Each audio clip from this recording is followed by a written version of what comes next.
Hi students, this is Charlie, here to talk to you about the Reasoning Through Language Arts portion of the GED exam. And the first thing I want to tell you is basically the reason I start off this course with language arts and focus so much on the language arts skills is because the GED, the new GED rather, is based on the Common Core standards. And Common Core is focused on being able to read, write, and perform well. So what you're essentially going to do on the GED is you're going to read a lot. You're going to have to know what that reading means, be able to comprehend it, be able to analyze it, and then write using your own opinion and information from what you read. You're going to be doing that on three out of 4 exams. So it's very important that you hone those skills, and that's why we spend so much time, especially in the beginning, on the language arts portion. So I want to give you kind of an idea of what you're working with here. In the past and in school, you may have taken a lot of English courses where you read a lot of stories or novels, and those are narrative pieces. That accounts for at maximum 25% of the exam. 75% of the exam is nonfiction literature. And most people perform better on, guess what?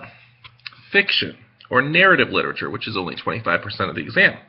So most people struggle most with the nonfiction part. However, most people actually read more nonfiction literature in their life than they do fiction. And that's because if you're not a reader naturally, you're not going to want to pick up a novel and read it from cover to cover. However, if you are working in a job and you have to read a manual to understand what you're doing, you have to be able to read and comprehend.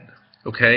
If you sign a rental agreement, you have to be able to read and comprehend and close read at that, which we'll talk about more, and understand exactly what that means. So that's why 75% of the exam is nonfiction literature. And then a very, very good portion of the exam scoring is based on your writing. That's right, your writing. And it's all computer-based. But wait a minute. How is a computer going to grade my writing? Well, we're going to talk a little bit more about that when we get into the writing section of this. But computers can do generally about as much as a human can do. But there are certain things they can't do.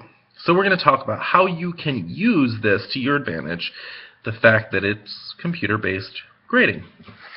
So when you go into the Reasoning Through Language Arts exam, you're going to get a whiteboard. No paper, just a whiteboard and a computer. And that's what you're going to do everything on.